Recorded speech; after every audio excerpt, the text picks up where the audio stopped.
కానీ అపోస్తులు ఏ పునాది మీద నిర్మించుకున్నారు ఇంటిని అనేది కూడా తెలియాలి.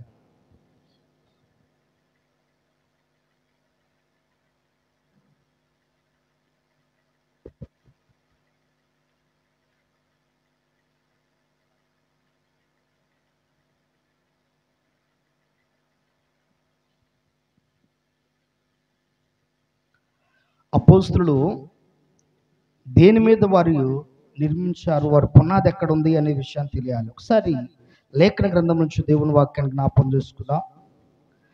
ప్రియ దేవుని బిడ్డలారా దయచేసి గమనించండి. కొరింథీయులకు రాసిన మొదటి పత్రిక 3వ అధ్యాయం 11వ వచనం చదవండి ఒకసారి. వేయబడినది తప్ప మరి యొక్క పునాది ఎవడను వెయ్యనేరడు. పునాది ఎవరంట? యేసుక్రీస్తే. ఆ పునాది ఎవరు? యేసుక్రీస్తు. ఈ దినాన వెయ్యబడిన తప్ప మరొకటి ఎవడను వెయ్యనేరడు. ఆ పునాది యేసుక్రీస్తు. అంటే ఎవరి పునాది మీద వీళ్ళు కట్టారు అపోస్తులు? యేసుక్రీస్తు ప్రభువారు వేసిన పునాది మీద వారు నిర్మాణం జరిగిస్తున్నారు. కనుక గమనించండి. ఒకసారి ఎఫెసీయులకు రాసిన పత్రిక 2వ అధ్యాయం 20వ వచనాన్ని కూడా ఒకసారి చదవండి. ఎఫెసీయులకు రాసిన పత్రిక 2వ అధ్యాయం 20వ వచనం. క్రీస్తు యేసే ముఖ్యమైన మూలరాయి అయి ఉండగా అపోస్తులను ప్రవక్తలను వేసిన పునాది మీద మీరు కట్టబడి ఉన్నారు. ఇప్పుడు చాలమ్మా, ఎవరు పునాది మీద అంట? అపోస్తులు. ఈ రోజున అపోస్తులు వేసిన పునాది, అపోస్తులు తీసుకొచ్చిన సిద్ధాంతం, అపోస్తులు తీసుకొచ్చిన క్రమము ఏంటి? నేటి కాలం ముందు ఎవరికి వారు చెప్పుకుంటున్నారు, నేను అపోస్తుల క్రమంలో ఉన్నాను, నేను అపోస్తుల పునాది మీద ఉన్నాను, నేను అపోస్తుల సిద్ధాంతంలో ఉన్నానని ఎవరు భక్తి వారు చేస్తున్నారు. ఏమిటి అపోస్తుల విధానం? ఆ పునాది గురించి మనం చూస్తున్నాం. ఈ అపోస్తులు వేసిన పునాది ఏమిటి అంటే, ఒకసారి అపోస్తుల కార్యంలోనే ఒక మాటను మనం జ్ఞాపకం చేసుకుందాం. అపోస్తుల కార్యంలో 2వ అధ్యాయము 42వ వచనం.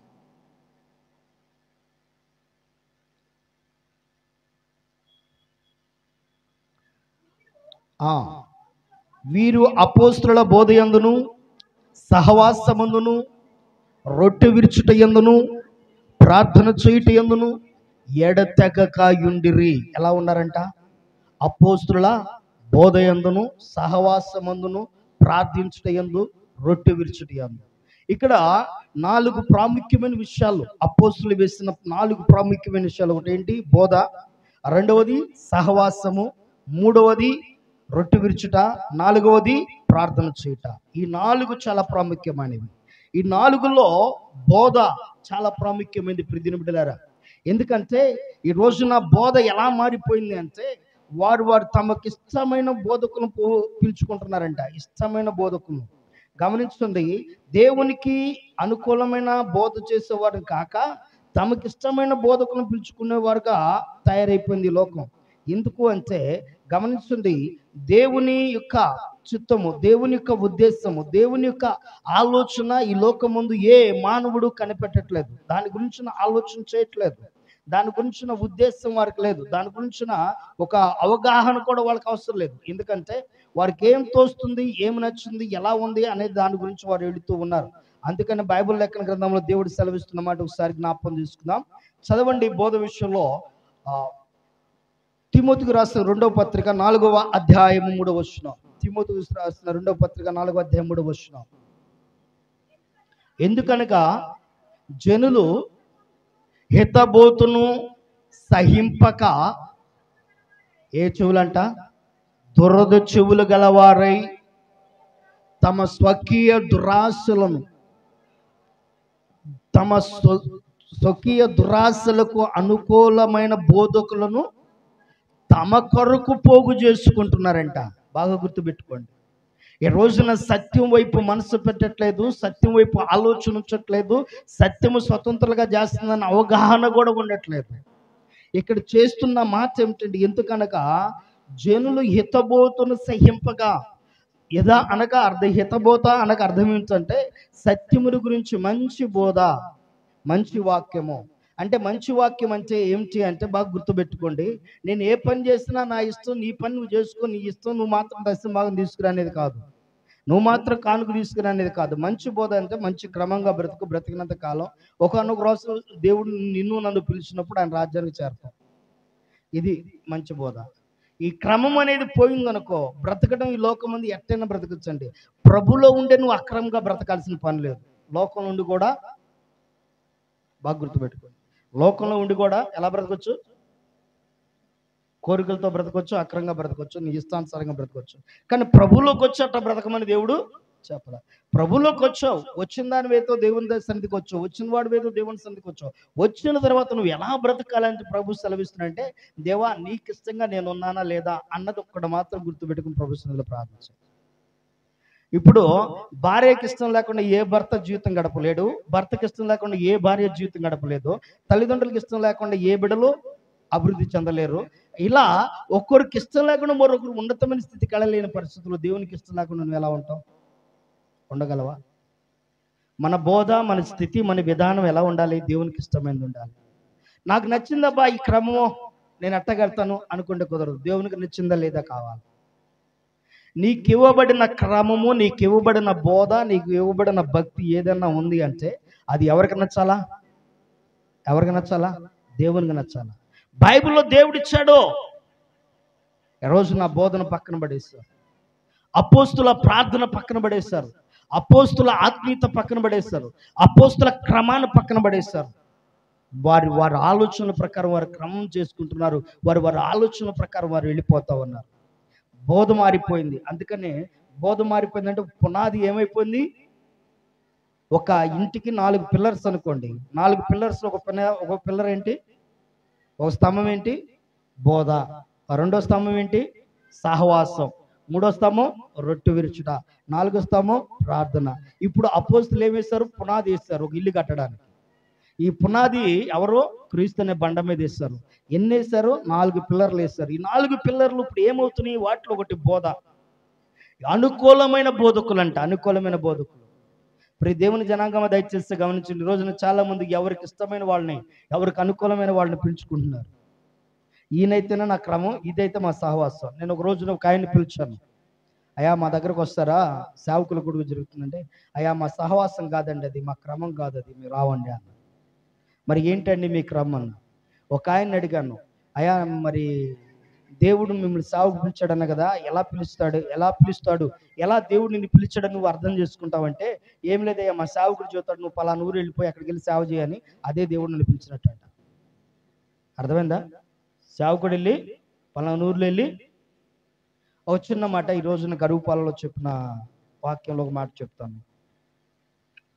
ఒకసారి చదవండి కీర్తన గ్రంథము 91వ కీర్తన 15వ వాక్యాన్ని ఒకసారి చదవండి. 91వ కీర్తన 15వ వాక్యం.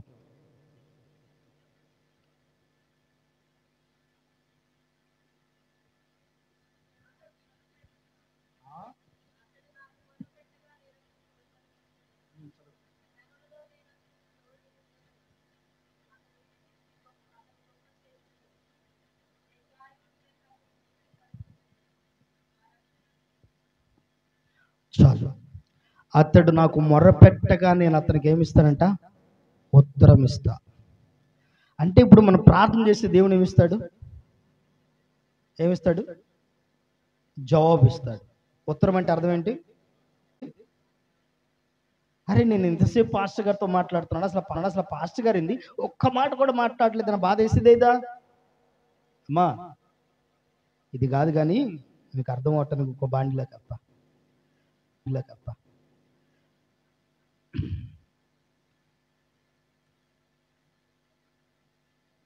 నువ్వు ఒక మంత్రి గారికి నీ కష్టాలన్నీ చెప్పుకోవాలని గారు నీకు ఒక పావు గంట టైం ఇచ్చాడు. ఈ పావు గంట టైంలో ఈ మంత్రి గారితో నువ్వు మాట్లాడేసావు.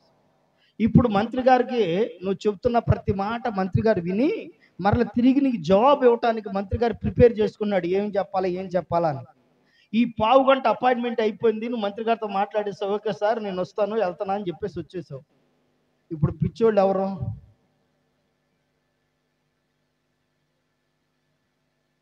చెప్పండి ఎవరు?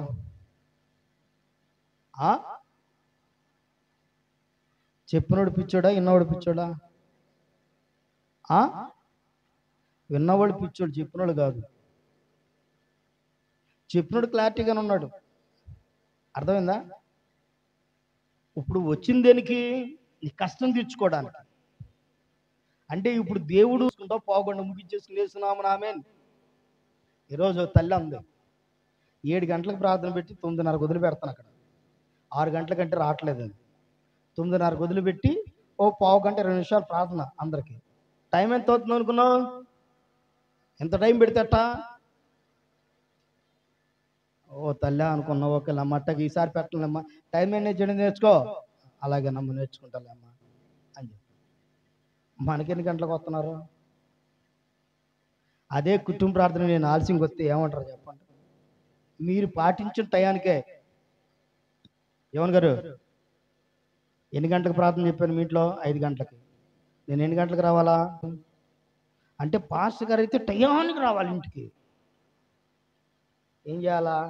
మీరు డెక్ష డబరాలు తోముకుని చూడటం, లేకుంటే ఆళ్ళతో ముచ్చలు వేసుకోవడం చూడటం, బియ్యని కడిగి పెడుతున్నారు చూడాలా, కూరగాయలు ఏం కోస్తున్నారు చూడటానికి రావాలా? అంతేనా? మరి దేనికి రావాలా? ఒత్తి చేసే పని అదే కదా. ఏమంటారు? పాస్టర్ గారు పెందరగడ వచ్చేసరికి టైం అవ్వలేదండి, కాసేపు కూర్చోండి అంట. కూర్చోబెట్టి కూరగాయలకు వస్తారు, కూర్చోబెట్టి పొయ్యి మీద అన్నం పెడతారు. ఇక్కడ ఏం చేస్తారు? రేయ్ ఎక్కడేం చేస్తారు?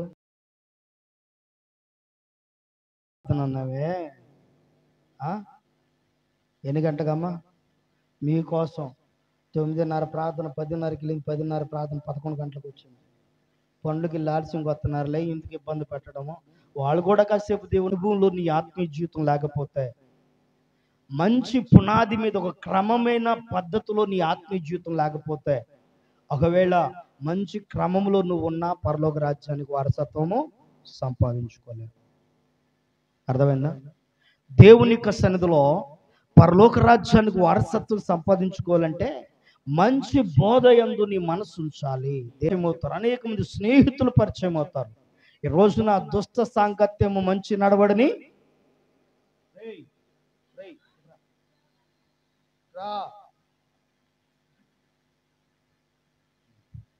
దుష్ట సాంగత్యం మంచి నడవడిని ఏం చేస్తుంది? చెరిపేసింది. కనుక దయచేసి గమనించండి, దుష్ట సాంగత్యపు సహవాసంలోకి వెళ్ళిపోమాకండి. ఈ రోజున ఆత్మీయ సహవాసాన్ని విడిచిపెట్టి, ఆత్మీయ స్నేహాన్ని విడిచిపెట్టి, ఆత్మీయ బంధరికాన్ని విడిచిపెట్టి, ఆత్మీయ బంధాన్ని విడిచిపెట్టి, నీ ఇష్టానుసారమైన ఆలోచనతో నువ్వు వెళ్ళిపోతే ఒకానొక రోజు నా ప్రియ దీని బిడ్డలారా చాలా ఇబ్బందికరమైన పరిస్థితి ఏర్పడింది. ఒకటి బాగా గుర్తు పెట్టుకోండి ప్రియ దీని బిడ్డలారా, విశ్వాసి సేవకుడు లేకుండా బ్రతకమని. ఎందుకని? చాలా చిన్న చూపు అండి సేవకుడు అంటే, చాలా చిన్న చూపు ఉండిద్ది. మరి అదేందో అర్థం కాదు. ఈ మధ్యన నేనంటే మరీ పలసనైపోయా. ఎందుకంటే అన్ని పనులకు భుజాన్ని ఇసుకుని చేయటం నాకు అలవాటు. పెట్టకూడదు, ఎవరిని ఇబ్బంది పెట్టకూడదు, మొత్తం భుజాన్ని ఇసుకుని చేద్దామని అలవాటు. ఈ భుజాన్ని ఇసుకు చేయటం వల్ల ఏమైపోయింది తెలుసా? అందుకనే ఎలా ఉండాలంటే, ఇది రైట్ ఇది చెయ్యి, ఇది రైట్ ఇది చేయకు, అక్కడ కూర్చుని చైర్లో కూర్చుని చేయించాలా. అర్థమైందండి? కనుక దయచేసి గమనించండి, దేవునికి సన్నిధిలో మీకు బాగా అర్థమవుతానికి చూస్తున్న ప్రతిని బిడ్డరా, పిలిచిన దేవుడు బాగా గుర్తుపెట్టుకుని, పిలిచిన దేవుడు నమ్మదగిన వాడు.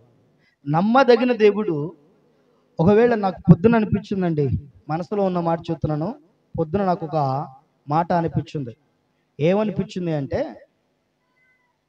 ఒకవేళ సేవకుడిగా వాక్యాన్ని ఎక్కడే నీళ్ళు పంచుకుంటూ తన సేవా పరిచయను కొనసాగింపజేసుకుంటూ జీవితాన్ని గడుపుతూ, ఒకవేళ విశ్వాసులు ఉన్నా రాకపోయినా ఏదైనా కూలో 4 పని చేసుకుంటా బ్రతకగలడా? బ్రతకలేడా? అదే మంచి సేవకుని పోగొట్టుకుంటే నువ్వు బ్రతకలవా మంచి ఆత్మీయంగా? అర్థమైందా? ఒక మంచి ఆత్మీయతను కోల్పోతున్నావు అంటే, ఒక మంచి విధానాన్ని కోల్పోతున్నావు అంటే, ఒక మంచి క్రమాన్ని కోల్పోతున్నావు అంటే నీకు అర్థం కావట్లేదు. ఈ రోజున నీకు సహవాసం ఎంత ప్రాముఖ్యమైందంటే బైబిల్లో అంత శ్రేష్టమైన సహవాసాన్ని ఇచ్చాడు. ఈ రోజున చాలా మంది ఏం చేస్తారు తెలుసా? సేవకులే, నేటి కాలం ముందు సేవకులే, తెనాలిలో ఒక బడా మంచి పేరు కాంచిన సేవకులు సైతం కూడా అదేంటో అర్థం కాదు, వాళ్ళకున్న జబ్బు ఏంటో అర్థం కాదు. అరే చిన్న చిన్న సంఘాలు ఉన్నాయి, వాళ్ళలో కాస్త చిన్న చితక ఇబ్బందులు ఉన్న విశ్వాసులు ఏం చేస్తారంటే కొంచెం పరిచయం అయ్యారు అనుకో, వాళ్ళతో ఆడు కరెక్ట్ కాదు, ఆడ కాదు, ఈడకరా, ఈడ నెంబర్ 1, ఇది రైటు అని చెప్పేసి ఆ సహవాసాన్ని పాడు చేసే వాళ్ళు అయిపోయారు. సహవాసాన్ని ఎప్పుడైతే నువ్వు ఒక ఆత్మీయ సహవాసాన్ని కోల్పోతావో, ఎప్పుడైతే ఒక ఆత్మీయ సహవాసానికి నువ్వు దూరం అయిపోతావో, ఆటోమేటిక్గా నువ్వు పునాది మీద నుంచి నువ్వు జారిపోతున్నట్టు. పునాది మీద ఎక్కితే జాగ్రత్త, ఆ భ్రమలో నువ్వు బ్రతకకూడదు. దేవుని వాక్యం అపోస్తుల కార్యములు 11వ అధ్యాయము, అపోస్తుల కార్యములు 11వ అధ్యాయము 19వ వచనం చదవండి.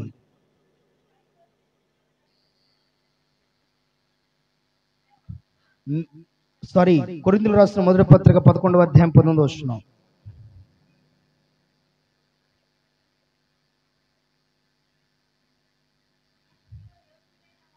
మీలో యోగ్యులైన వారెవరో కనబడినట్లు ఉండగా తప్పు, మీరందరూ కూడి వచ్చుచుండగా మీరు ప్రభురాత్రి భోజనము చేయుట సాధ్యము కాదు. ఈ మాట పట్టుకున్నారండి. ప్రభురాత్రి భోజనం సాధ్యం కాదన్నాడు బైబిల్లో దేవుడు రాశాడు కనుక రాత్రిపూట కాదు. ఎప్పుడు కాదు? రాత్రిపూట కాదు. సాధ్యం కాదన్నాడుగా, బైబిల్లోని దేవుడు రాసించాడుగా, రాత్రిపూట కాదన్నాడు. కానీ అక్కడే 23వ వచనం చదవండి, అదే అధ్యాయం 23వ వచనం.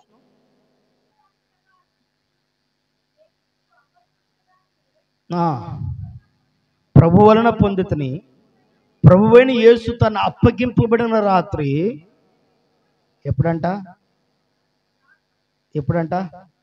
అంటే వీళ్ళేమో సాధ్యం కాదన్నారని ఎందుకన్నారు అక్కడ తెలుసా మీకు? అన్నారు.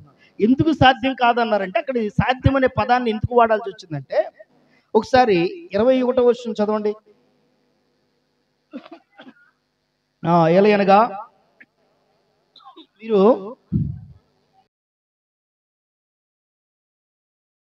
ఏ భోజనం చెప్పండి, అర్థమైందా? ఏ భోజనం చేసేటప్పుడు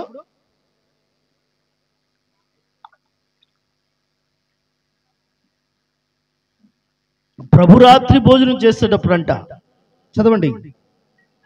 ఒకనికంటే ఒకడు ముందుగా తన మట్టుకు తాను భోజనము చేయుచున్నాడు, ఇందువలన ఒకడు ఆకలిగును మరియొకడు మత్తుడగును. చాలండి. ఇదేమీ మీ కిండ్లు లేవా తినటానికి?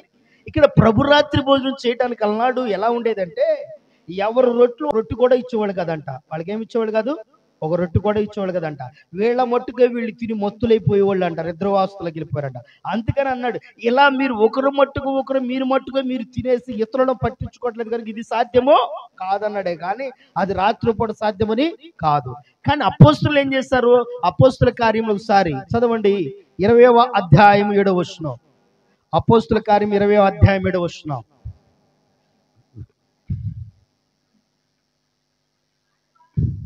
ఆదివారమున మేము రొట్టె విరుచుటకు కూడినప్పుడు